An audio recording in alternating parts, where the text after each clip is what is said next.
Folks, karibuni sana to the conversation tonight, and it's a question on morality, morality of a country, morality of a generation, and of course our future. We asked you a question a little bit earlier on. Is it immoral to criticize your government? We expect you to send in your feedback, which we will be sampling all across this program. But now I want to reach out to the people on the floor. And here's a question. When you listened to the comments by your president, by your ministers on the subject of morality, what were your reactions? Let's start with you, Isaac Kirui from Strathmore University. Thank you. Morality is a broad question and it covers a lot of areas. And bringing up the moral question in the Kenyan context, we can get that from the video that we just saw there. Hang on, Isaac, 1 second. Could someone just pass him another microphone, please? As he's preparing his comments, let's start with you. What was your reaction to the president's comments that you just saw on air? She just released the mic, so Isaac can go ahead. Your namesake, Linda. Oh, Linda has the mic. Yes. No, she doesn't. Isaac, proceed. All right, thank you for this opportunity once again. Bringing up the topic about morality. Morality is a broad topic and it covers various issues. And from the video we just saw there with Uhuru Kenyatta from President speaking, he brought out some comments speaking to the young generation, telling them that they should not leave what is theirs to be taken from them, that they should not just watch the government or things go wrong under their watch. It brings a lot of questions about morality because we can see from a few years back, remember that people don't forget, and what happened in the past lives in the future through social media. And in the past we saw problems with the previous administrations and we can't say that everything was perfect. So it brings the moral question. Do we see leaders come into government, do as they wish, then after they leave government, maybe criticize and maybe use some other political mechanisms to do other things. So it really brings some moral questions and it calls for accountability in government. Okay, all right. Gabriel, what about you? What was your response or reaction to the comments that you heard from the current president, the former president, and as well as some of the government ministers? What I see is more of an accountability from both sides. When the game is playing on one side, the other side calls out the other side. But when it comes to the conversation of morality, morality is a bit subjective. And it keeps on shifting depending on who is talking and the circumstances they are in. So the former president at his time, it was unfair for the youth to come to him. But now this time, because he's the former president, it looks like it is fair to call out the youth to come to the government. Everything considered, it is the right. We must get the difference that we have the law and we have the morality. Now the law is written and it has punishment with it. But morality is actually the spirit behind the constitution or behind the law.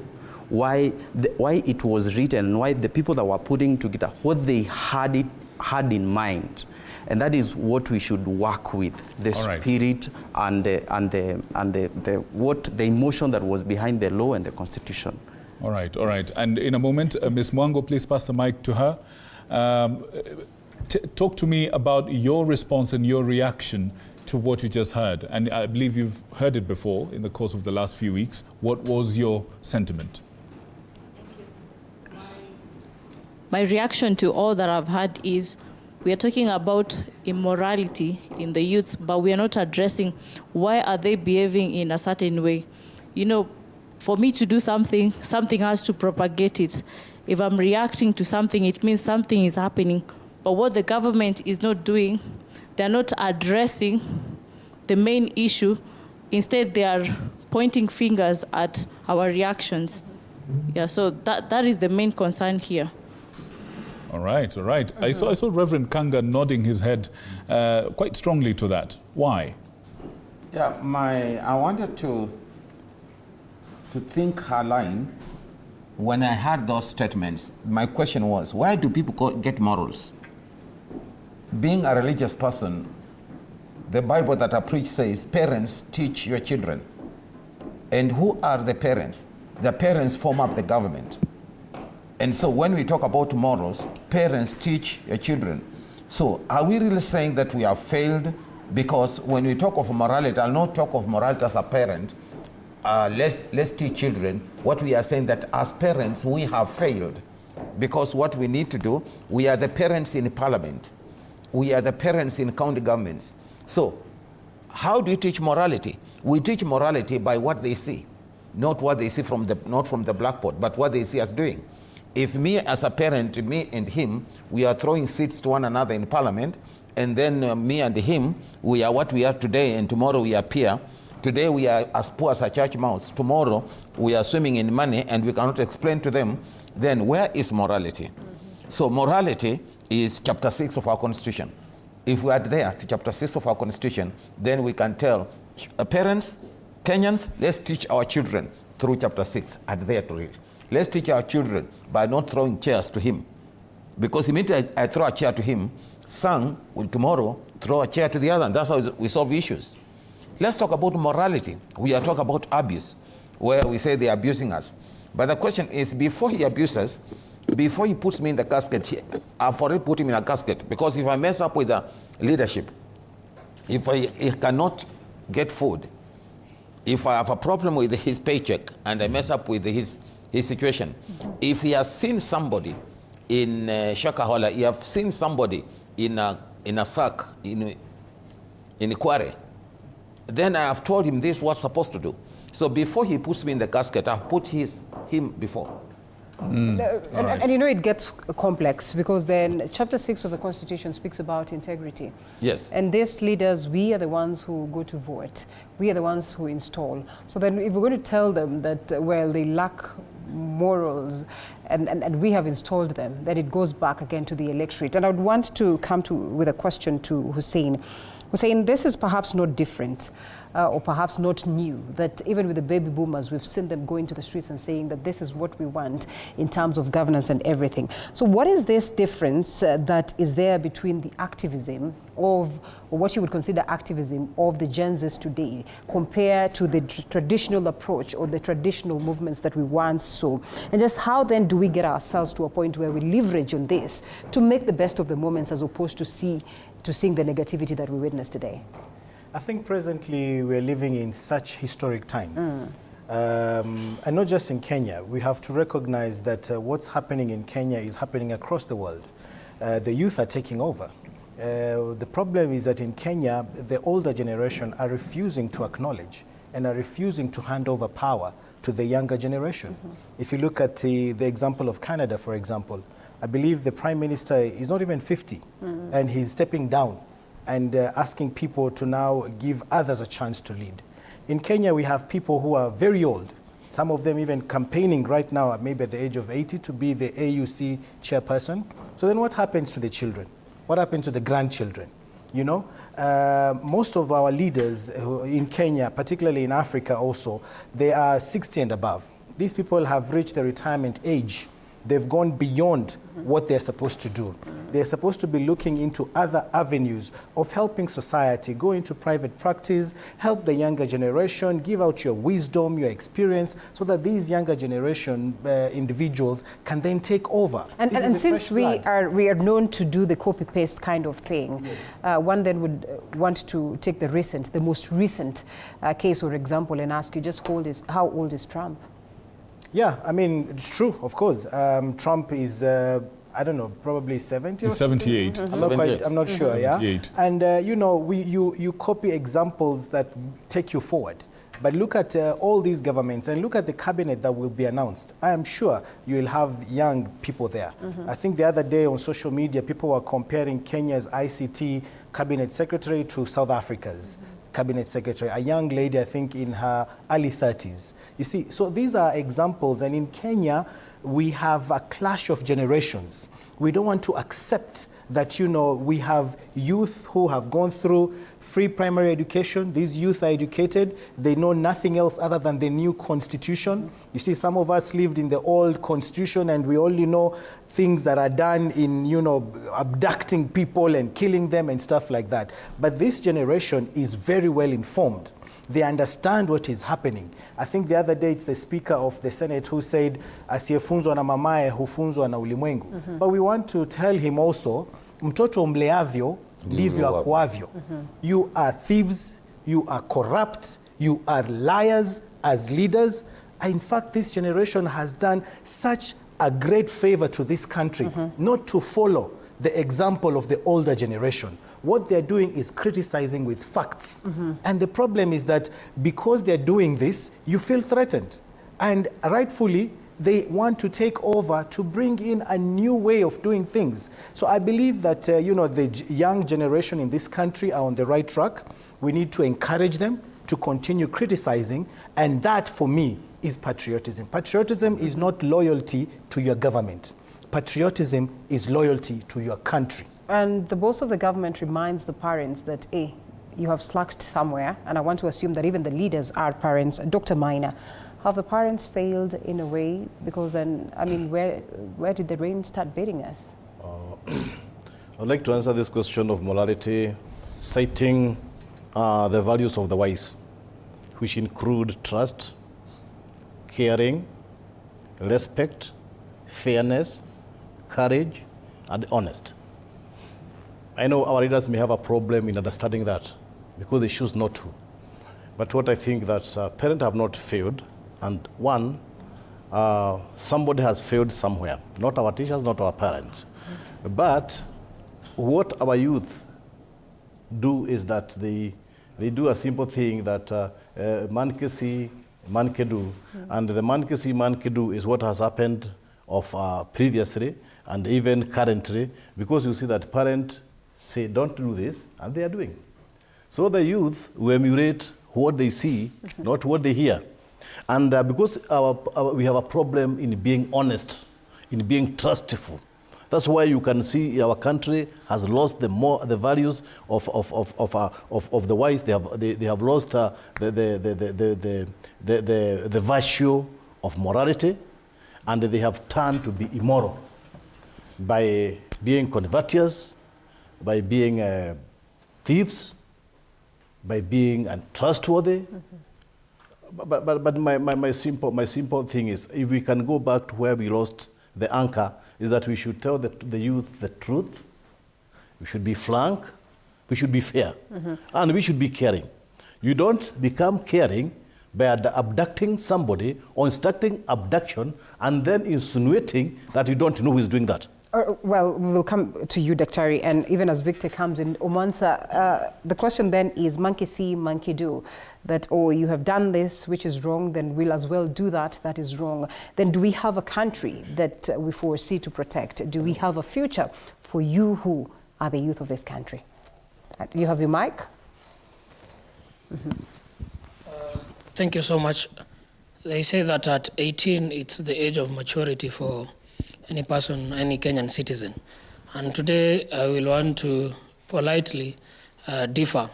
And I would just like to remind our parents here that me as a young person, when I am doing this, when I'm putting my president on a casket, the repercussions will not be, it's not my parents who will feel it, it is me.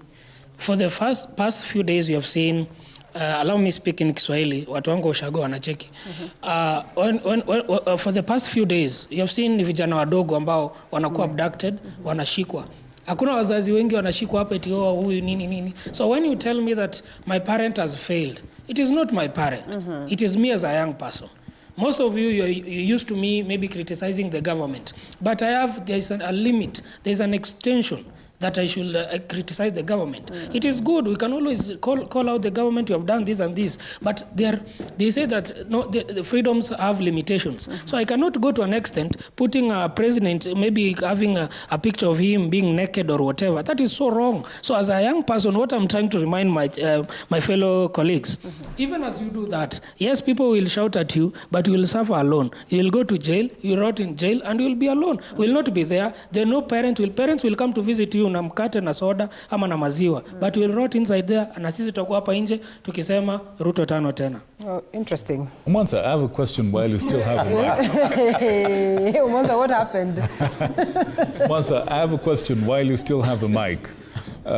Do we actually have a morality problem from where you sit? Look, how did this question of morality come in? It came in after the photos and whatever about those. And it's coming from very few number of youths.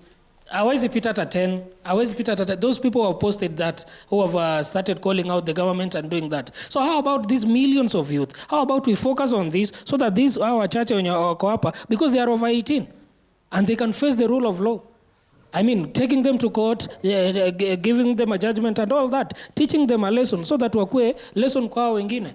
I am an activist. I always call out the government, but I cannot go there and say, oh, sijui the president is doing what, sijui sleeping. No, I can't do that. There are limits. Kama umekosea hapa, kama umekula pesa, sema wamekufanya hivi, wamefanya hivi. But going to call president names, going at least have respect for the presidency. Have respect for our leaders. I don't want to say our leaders were chosen by God. They were not.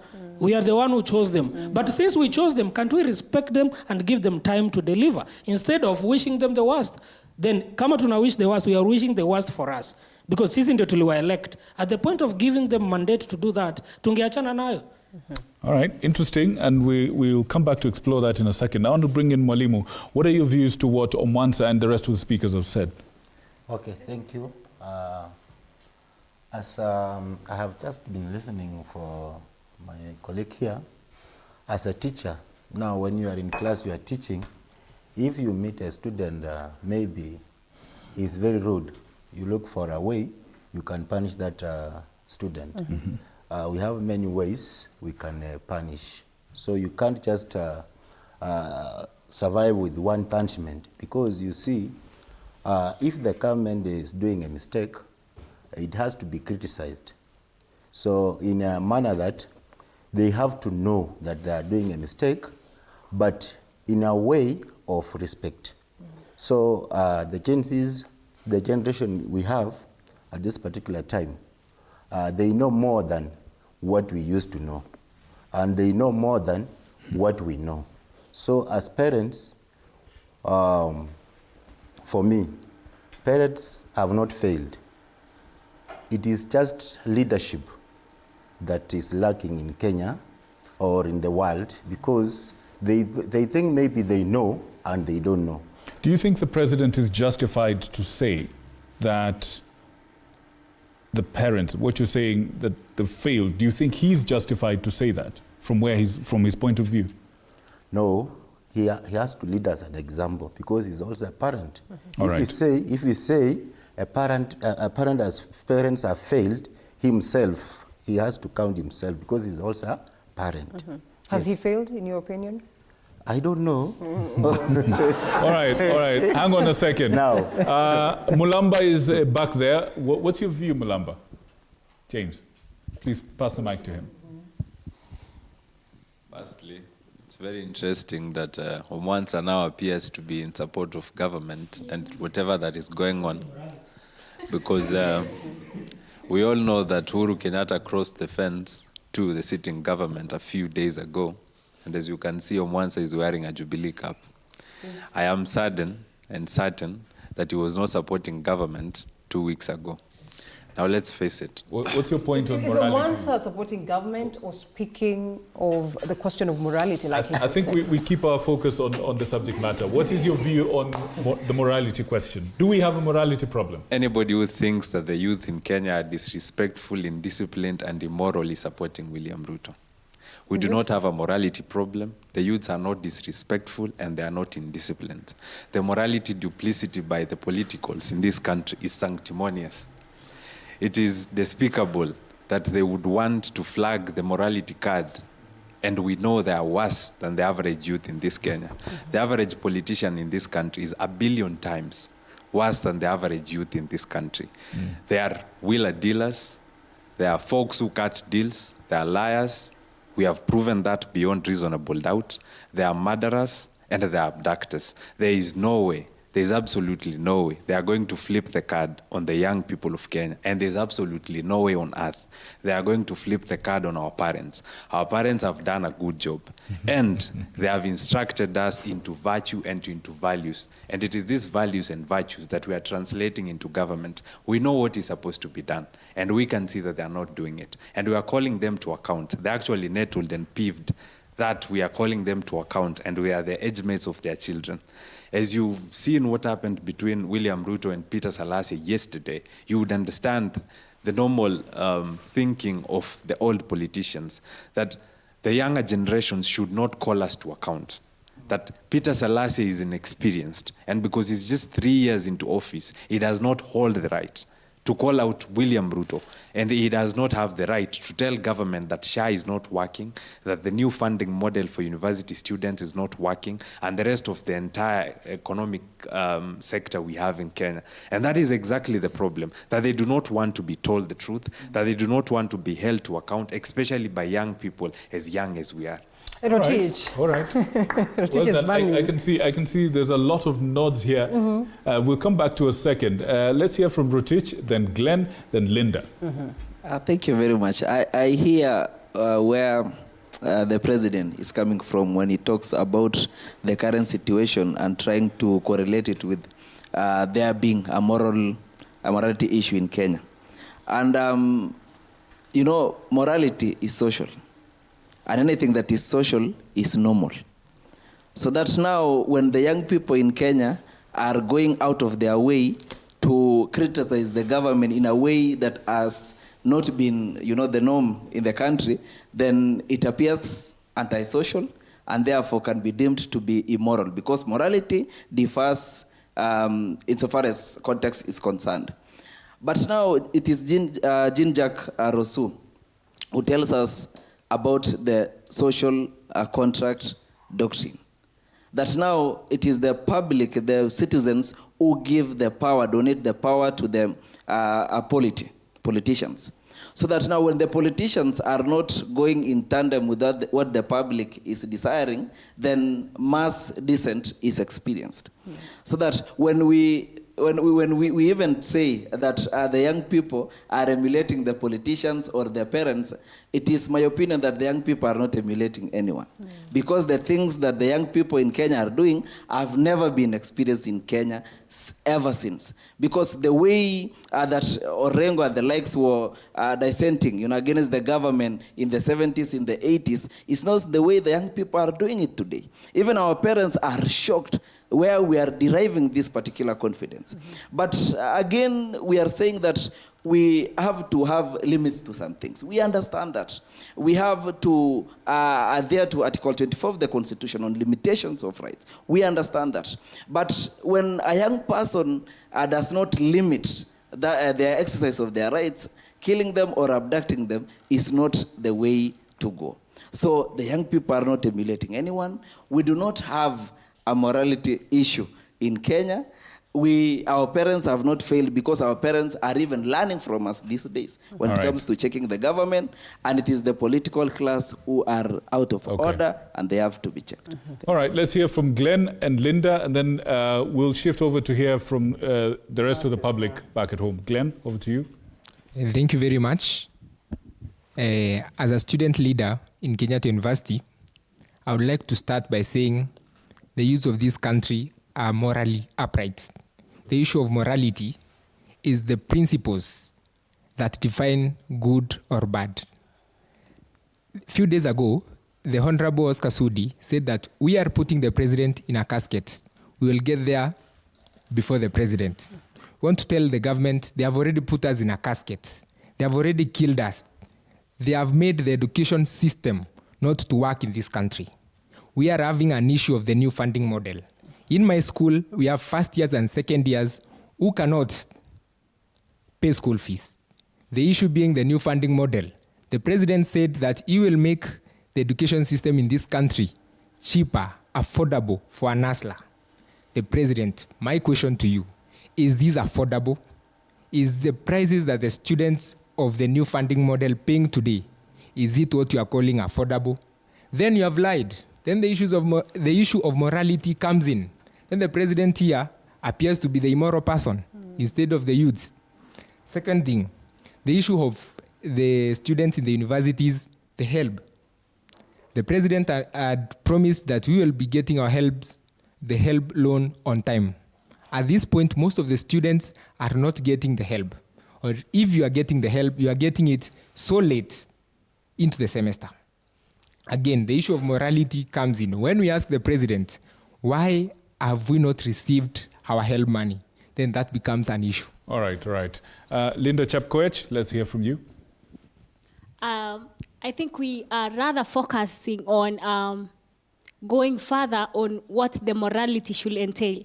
And first of all, I would like to make people, or rather the country, to understand what morality really means. When we say morality, we mean that someone is rational.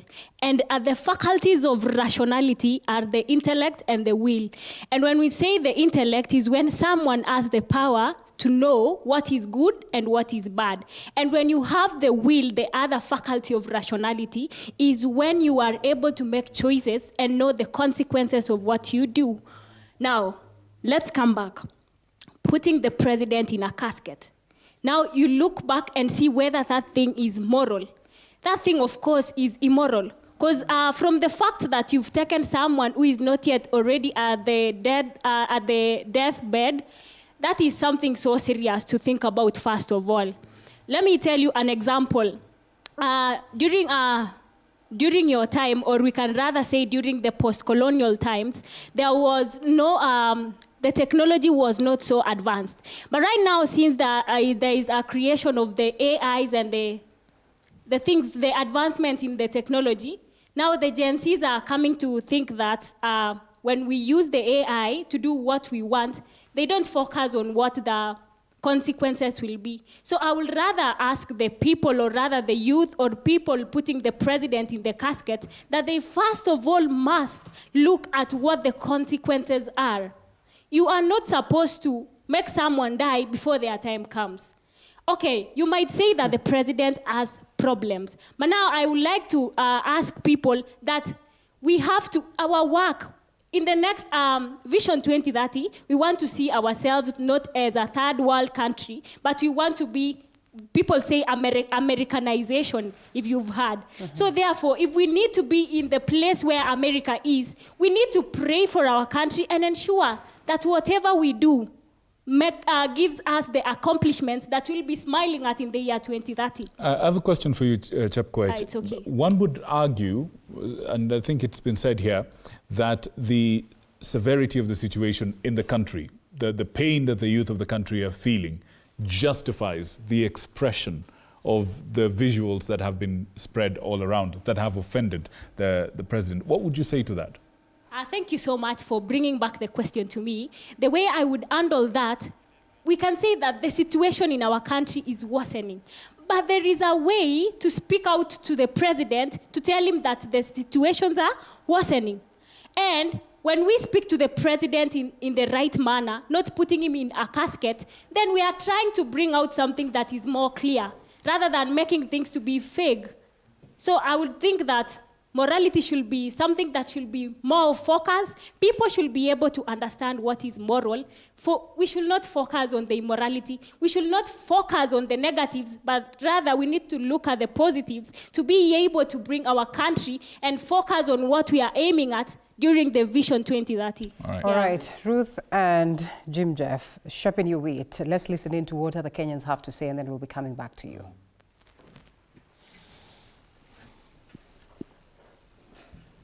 It is purely a communal responsibility between parents, teachers, church, and even the leaders. It's the initial mandate of a parent to instill discipline to a child. Ninasikitika na kushangaa kwa serikali yetu ambayo tunaienzi, ambayo tunaipenda, kuona kwamba vijana wanachukuliwa vibaya, wachukuliwi vile pasavyo.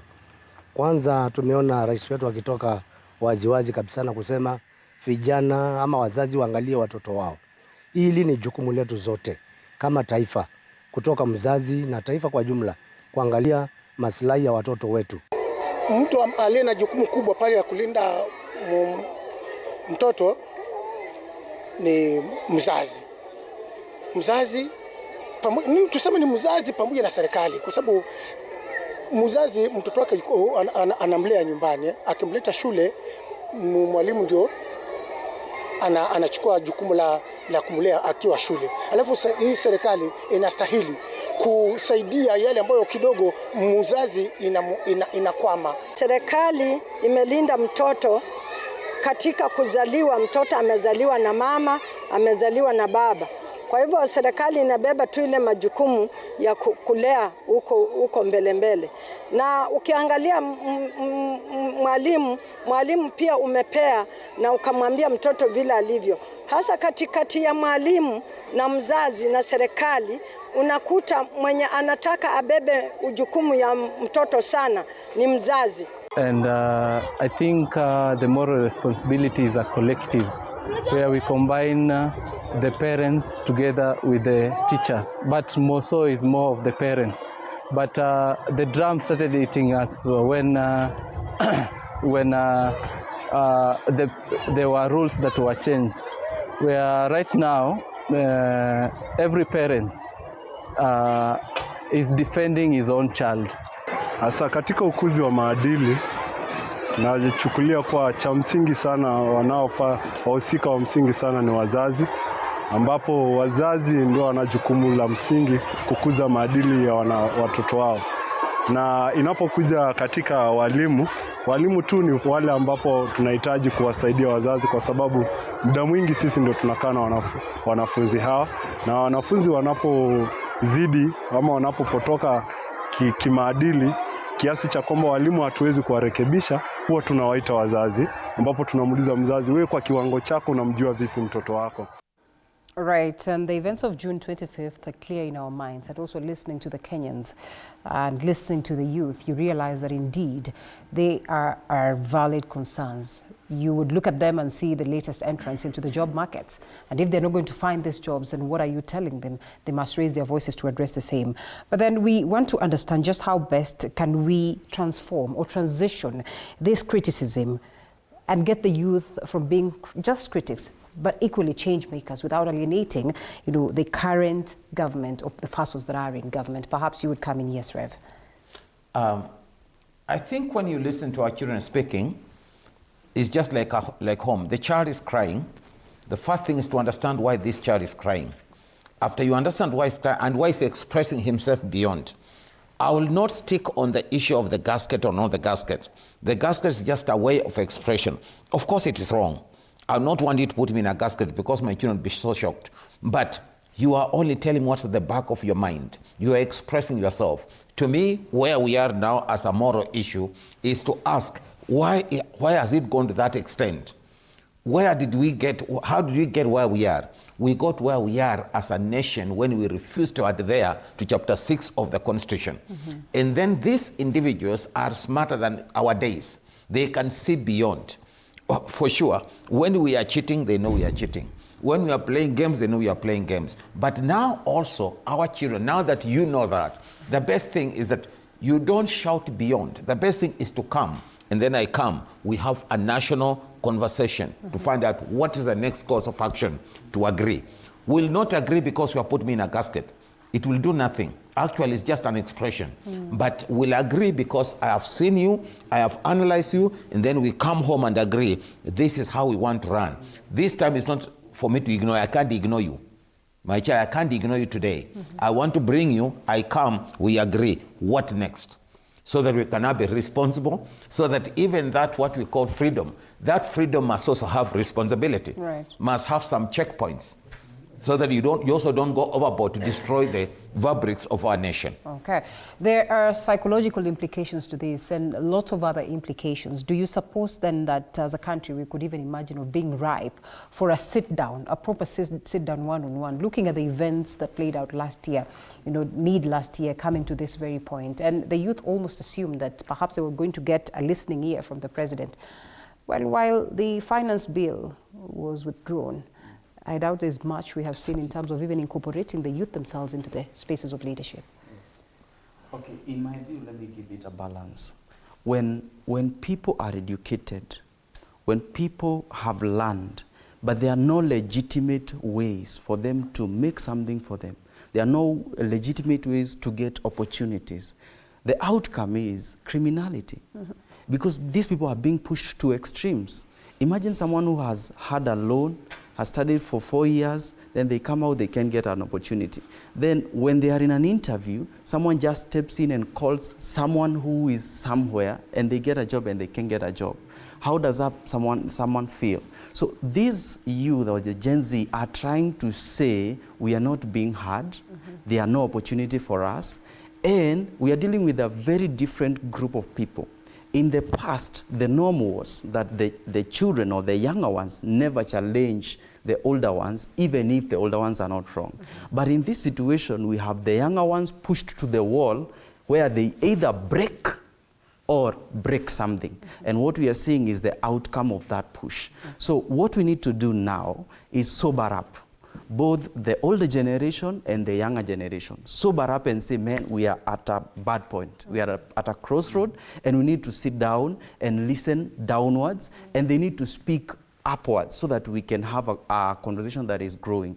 Otherwise, if we start changing cards and blaming it on morality, you see, that is like shifting the blames to them. Okay. But you see, the morality keeps on switching because, for example, it is unlawful for you to drive at high speed, for example. But if you are driving your child to the hospital, then is it immoral? It is still unlawful, but it is no longer immoral, you see. It is unlawful to hurt someone. But what if you find them raping a kid?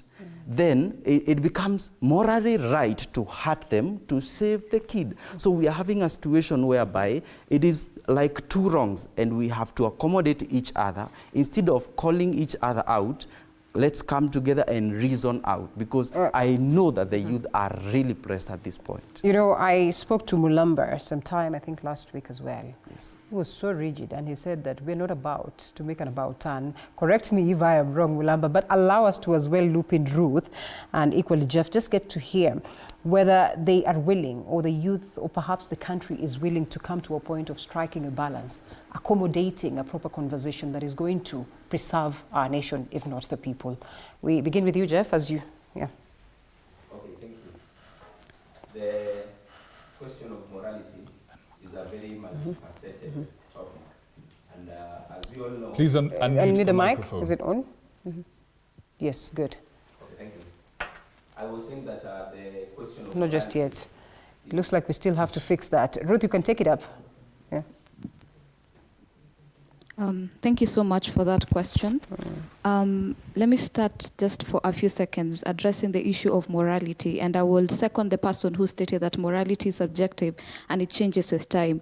Now, the main question should be, is the question about who is supposed to tell who what is right and wrong, or is it a question of accountability and leadership? And that's our main problem as a country, because I'm a leader myself at my own institution. We have students that always put me on check and ask, why have you not done this? This is actually going wrong. And instead of me going and practically instilling fear in them, I call them out wherever place, whether I am having some juice at the student center, and ask them, so where is the problem? Where do you think we have dialogues at our campus? Where do you think we can actually streamline things? And whenever you call someone to having a discussion, trust me, as long as you have goodwill, they're going to listen to you. And we've seen young people expressing, we are expressing ourselves using stilettos, for example. If I was president today, as Ruth Wamuhu, Her Excellency, if I saw someone making a stiletto, that is definitely a good talent that I would like to tap into. I will call that person and tell them, you know, instead of drawing me in that manner, how about you come and we actually discuss how we can actually expand the ICT sector, for example. But what are we seeing? Someone who is worth 3.01 billion being put as the ICT cabinet minister, when we as young people, like for example, I'm supposed to finish school in like a few months. Let me tell you the amount of anxiety that usually attacks me. I even wake up at 12 a.m. and I'm like, so if you're having people in their 70s who are being appointed, where am I going to get a job? And the question of, are we young people willing to come to the table, to come to a forum and have a conversation with our leaders? Yes, we actually have that. We have the goodwill to come and have a conversation, but we cannot have a conversation if our leaders keep on disconnecting from us, going ahead and instilling fear, fighting in public, you know, calling each other names. I mean, monkey see, monkey do, you know. it says that faith does not work without actions. Actions speak louder than words. You coming to read a whole script that has been written somewhere with good English does not make sense to me at all. As a matter of fact, I have good English myself. What I need to see is government working for its own people. And I think the issue or the problem is coming in when we are supposed to be the bosses of our leaders. But what is happening when a leader comes in, everything comes to a standstill. A leader can actually speed off at 180, but when a normal citizen goes beyond that, accountability is taken. But when it comes to our top leadership, that is not actually done. All right, interesting. Jeff, we come to you, and then, of course, to Mercy, as we come over to this side as well. Okay, thank you so much. The question of morality, as I was saying earlier on, is a very multifaceted topic, and it's a very critical discipline. We all know that the bedrock of morality lies at home. That the very fabric of character starts from home. It is our parents who first should instill to children morality and all those ethical conducts that now when they come here on the public space, they express what they've gotten from home. We need to have honest conversations in this country, honestly. That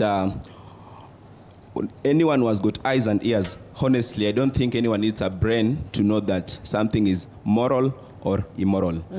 We've just watched here a school that students have striked, and they've destroyed the principal's vehicle, they've destroyed the properties, they've vandalized windows, and one can still go on, then talk about that the students are moral. It is the parents that are going to suffer. If we be honest in our conversation, when the students will be coming back in school, they must pay for all those damages that they've caused.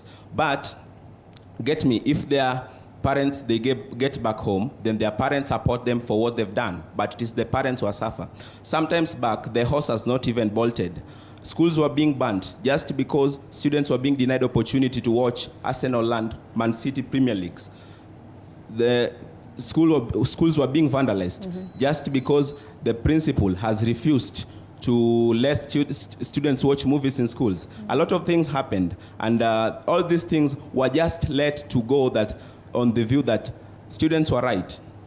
I don't think we're heading in the right direction. On the issue of morality, now when it comes to the Constitution, I think when interpreting the Constitution should be interpreted as a whole for it to be given a practical sense. When we get to Article 33 of our Constitution, it gives the right to freedom of expression. And if you move to sub-Article 3, it states the limits to the freedom of expression actually, and it states that freedom of expression cannot extend to reputational damage.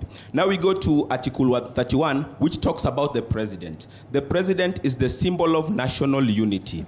Putting the president in a casket, meaning now you've put unity in a casket. You've now destroyed and killed unity. You've guillotined unity. You've placed it in a casket. Then you still want the country to proceed in a good direction, then saying that now there's unity. Things are moving on well in the country.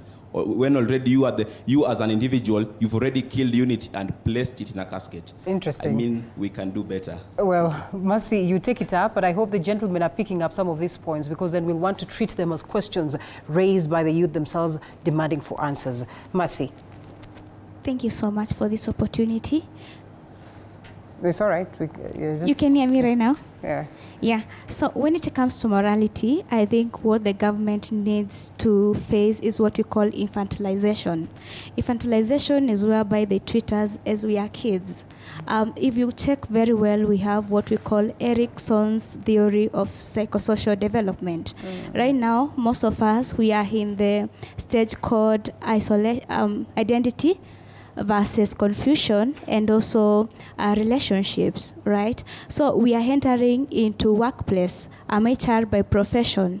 We have what is called SHA, housing levy, and other many things. My mother usually tells me our parents, they are at what we call point Z. For us, we are at point A. We are starting off lives. What do you expect us to do? Now, I like what Pastor has said here, that the government, most of government officials are age mates with our parents. And The Bible says that in Ephesians chapter 6, verses 1 to 9, from verses 1 to 3, it basically talks about the relationship between the parents and the children.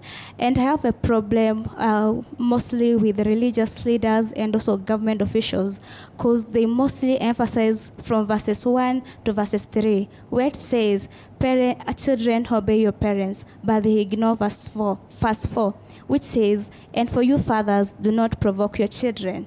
So it should be a two-way thing, not a one-way thing, all right? If you check downwards from verses 5 to verses 9, it also addresses the relationship between, the Bible says, the slaves and the masters. In the real time right now is the employees and the employers. Employees, they should treat their employers with respect. For us, we voted for our government. And as Gen Zs, what we need is accountability, okay? In the next 5 years, I'll be a family person. And what I'm looking for is fighting for the future of my children and my siblings. Is this the manner to do it, as it says in the country, whatever it is that is happening in the country? What we need is accountability, okay, all right? Not killing people. Victor Muyakari, to this gentleman. I want to shift the conversation a little bit, as I know you've percolated some views.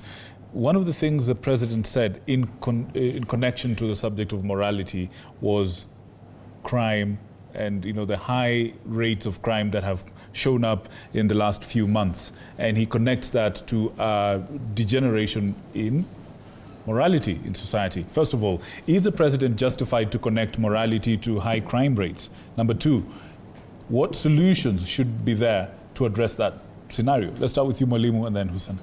Okay, thank you very much for this opportunity again. As we are talking very sensitive things according to our country, because we are now focusing on how we can develop this country. So as we talk about morality, the president himself is doing a mistake as a leader, because as citizens or electors who elected him, we're supposed to see what he promised. There is something, if as a parent, if I promise a child a sweet yesterday, then I promise today, then tomorrow, there is a problem somewhere, because this child will not trust me. So our young generations have been promised. Our parents were promised. So the president has to do what he promised. But if it is not there, you come as a father, if you promised a child, you come and say, today I did not get the sweet. So the child will understand your standing. So if the president promised people that I will do this and this and this, then they are not saying, now the problem has just come. And you cannot use a problem to solve a problem.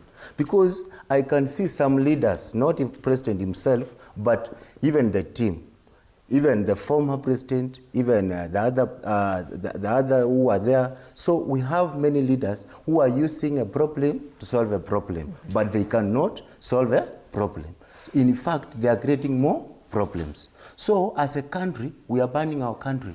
So what we're supposed to do as citizens, patriotism, we practice what we call leadership, whereby when we see a mistake, if you have been corrected, even the Bible says you have to be corrected as a leader. So if you allow yourself to be corrected, you will go in a good way. But if somebody is correcting you and you are not allowing him to correct or her to correct you, you will go a wrong way. All right. You can just remember in the leadership, for the former president used to be corrected, used to be called names, but there is some ways he used to correct. So the president will just cope up with the former president, they sit down, they talk. And if you are a leader, because I'm becoming a leader, as I'm aspiring as an MP of Shinyalu constituency, as I talk now, even my people are listening. Okay. So, all right. Okay. Yes. All right. Yes, I'm Mheshimiwa. Please. They are listening. All right. So, as Mheshimiwa, we can share the time. We only have a few minutes left. 1 point. So I'm saying, as leaders, let us just cooperate in a way that we come together, we share. This is a mistake, this is a mistake. How can we solve it? Then we solve, the country will move. All right, thank you, Mheshimiwa to be. Hussein. Yeah, talking of crime, I think it's very open and it's very clear to everyone that the crime levels have shot up drastically. Unfortunately, majority of these cases that are being received, are being seen everywhere, are perpetrated by state officers. We're talking about morality here. You know, the question is, why are you putting someone in a casket using AI? Well, there are families, over 62 families. Their kin were put in physical caskets, and they're 6 feet under right now. 6 feet under right now as we speak. This individual has the power. He even promised that every family, we will look into this issue. Absolutely nothing has been done to any of those families. We have over 80 Kenyans who have been abducted. We have videos on CCTV cameras. We have evidence of police shooting at journalists, if you recall that. Investigations have been undertaken, but absolutely nothing has been done. And we are asking about morality. We are here discussing an AI picture of an individual in a casket. When families are crying right now, mothers cannot even, I'm from Nakuru. I rushed here so that I can make it to this program. KWS officers have abducted an individual. And when people went to report, they told the family, wait for 48 hours, the body will rise up. And we are discussing morality. We are discussing an AI image when people are suffering physically. Mothers are crying, you have children. This guy has 2 children, a 6-year-old and a 2-year-old.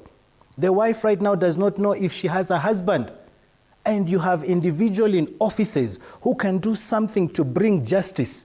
And you are yapping as the Cabinet Secretary Murkomen, saying this and that. I think we have to question ourselves. When you are saying this is immoral, why are we applying the morality question subjectively?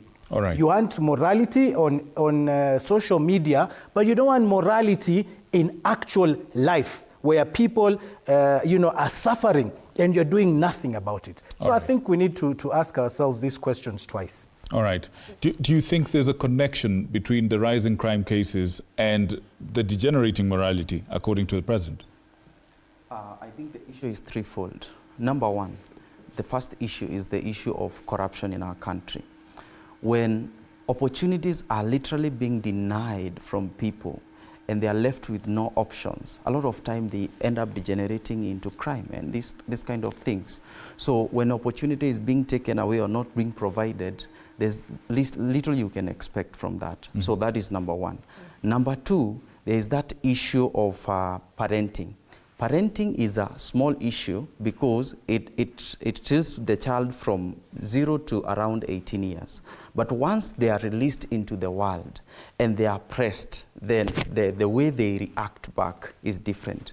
The third thing is the generational disconnect. There seems to be an obvious generational disconnect where the older generation and the younger generation don't seem to understand each other at all.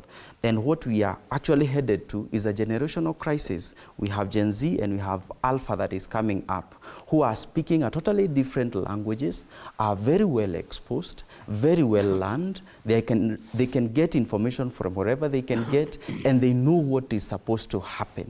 But the other generation feels like we should continue with the old script where we operate the way we've always operated.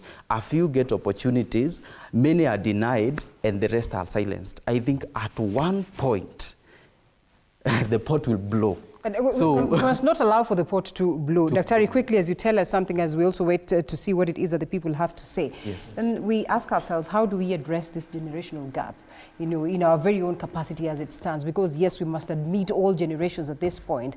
And once again, I repeat that we must prevent and preserve the country. Yes, I think how we can fill the gap is by applying respect. And when I mean respect is treating individuals with dignity. We should also actually apply fairness. And fairness is when we treat people justly and equitably, because there is no equitable treatment to our youth. There's no equitable treatment to the poor.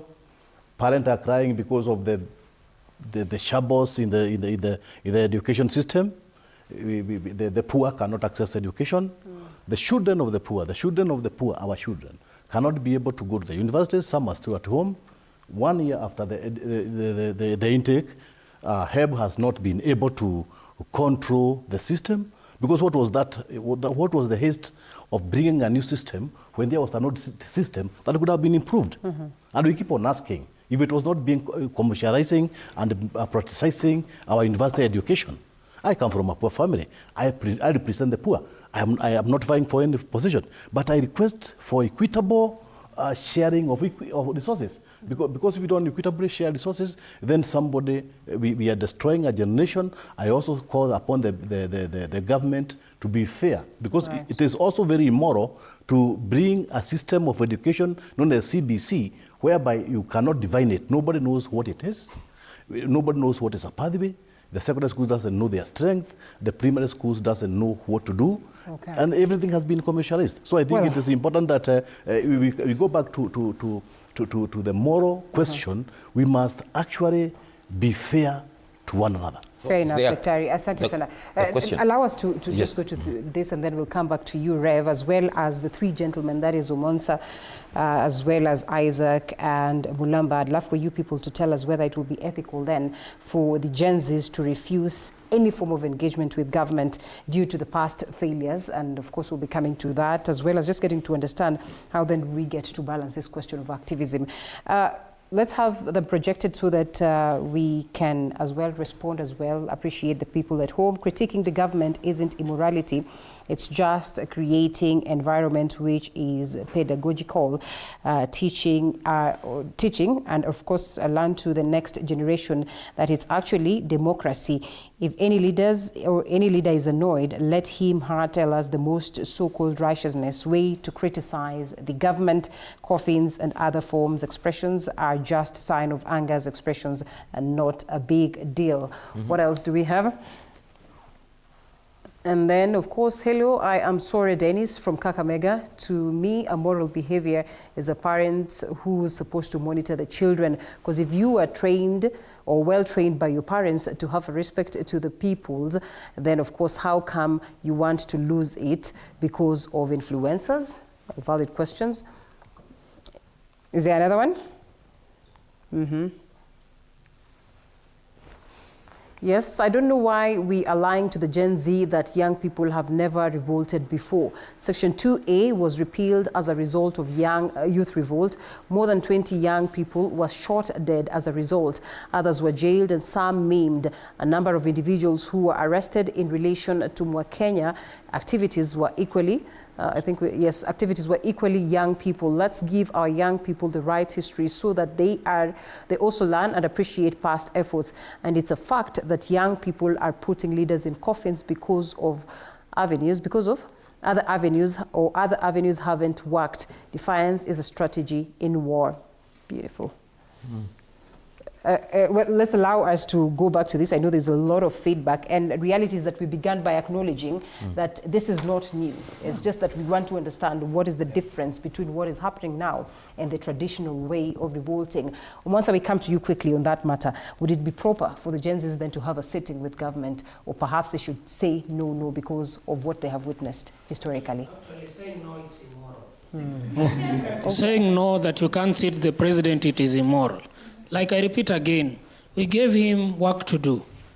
We expect him to do. How can we hold him accountable if we can't sit and question? And we appreciate our president, because our president has been in town hall meetings. He has come down to listen to us. He has come down to talk to us, to remind us what he has done. Sometimes he might choose not to say the truth. Sometimes he might choose not to say the truth. But again, most of the time, things that he has done, like we have seen a success story of Shah working there. We have seen a success story of the number of employment opportunities. Na mimi nataka, by the way, before nisahau, niko nataka kukumbusha tu mavijana wangu pale mtaa. Hao wase watawaambia eti sijui asiyefunzwa mama ufunzwa na nani, sijui ufunzwa na mama yako. Trust me, ile siku utashikwa, mama yako hatakuwa, you will be alone. You'll be alone. So let us be moral. Let us know how we are engaging with the government. Okay. As young people, sisi vijana wadogo, we should be there to support the government, not asking what is the government doing for me. You, what are you doing for the government? So that's why as young people, we have come together and we have said as the Presidential Youth Delivery Unit will be here to support the government, to support the president, and to ensure. I have heard people here talk about eti watu waliuliwa juzi, watu nini. Yes, they were killed, and we tunaombea familia zao ziweze kupata how do you call it? Yes. Like waweze how do we call it?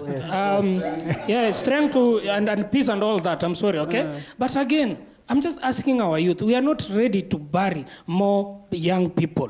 I'm asking our youth. We are not ready to see more people wakifungwa jela, wakikuwa abducted and all that. All right. I'm asking, let's calm down. Let us talk. Let us get a solution. All right. Two wrongs never In a make second. a right. Okay. All right. Two wrongs never make a right. Kirui, please give Kirui the mic. As Kirui is preparing to speak, we have some feedback from the YouTube live chat that's happening right now. Somebody is asking Omwansa with 7 different question marks on it. Jim Jeff, you're getting shout-outs. Jim Jeff, Isaac, someone called Kirui is saying shout-out. Someone says, the lady speaking anafaa kujiuliza why the president is being put in a casket. Someone else is saying, theoretical knowledge, the youth must use the language that the president understands. This is someone called Mwangangi. Someone else called Nganga says, inject president. So shout out to Korani. Someone else says, Kirui, like I said, I'm 54 years old. My take should be as important as everyone else, but I think the youth's voice should take precedent and the voice of the likes of the young man, Isaac. Somebody says, Linda, you're not a Gen Z. That's we have very many Lindas here. There are 2 Lindas here. So which one is... ladies and gentlemen. What are they referring to? But I am a millennial, and at least I appreciate that we also took part strongly in making the nation better. Thank you. Proceed, Kirui. Yeah, thank you for this opportunity. Victor, hearing Omwansa speak, I was literally almost suffocating because those comments were quite heavy. First of all, on the question of whether Gen Z should have an interaction with the president, I think we've told him enough, and all he needs to do right now is to just act on what we've told him.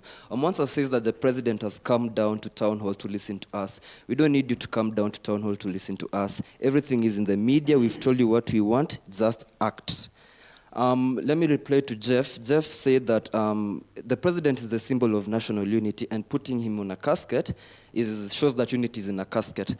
Let me tell you, Linda, that the president being a symbol of national unity, metaphorically speaking, our country, Kenya, is in a casket. So him being our symbol of national unity, he's in a casket, and it's okay. And by the way, Victor, if I put you in a casket, you'll not die.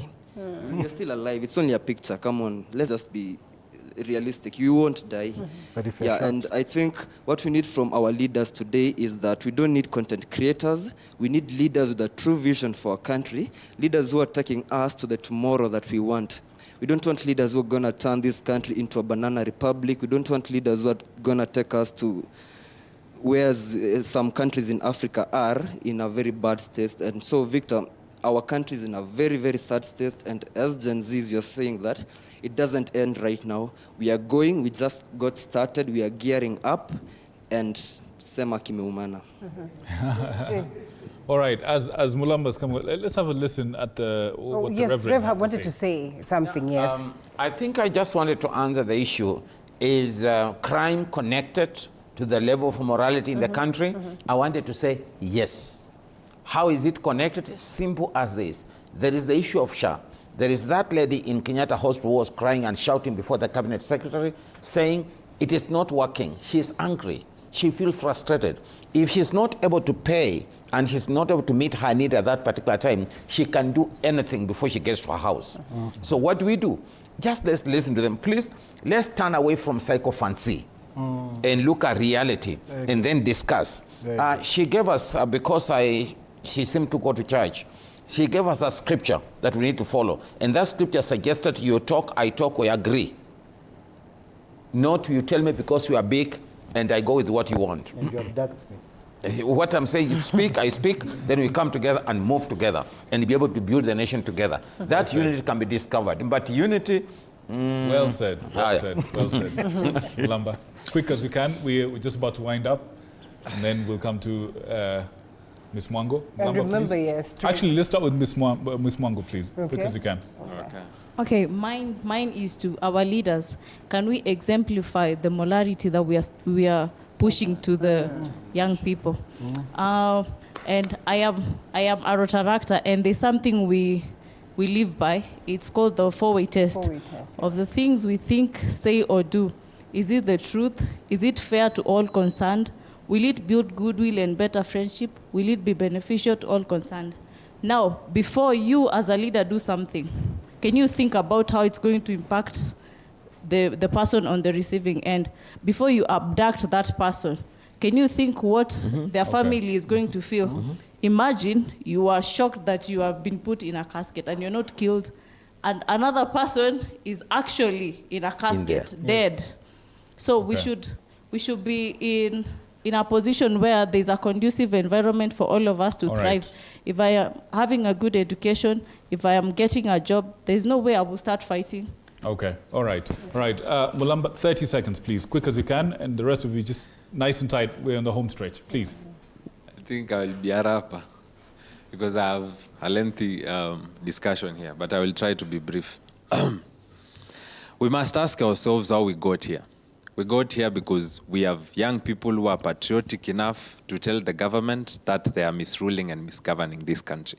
We got here because we have misleaders for leaders. We actually have politicians and not leaders in this country. That is exactly something that we've been missing.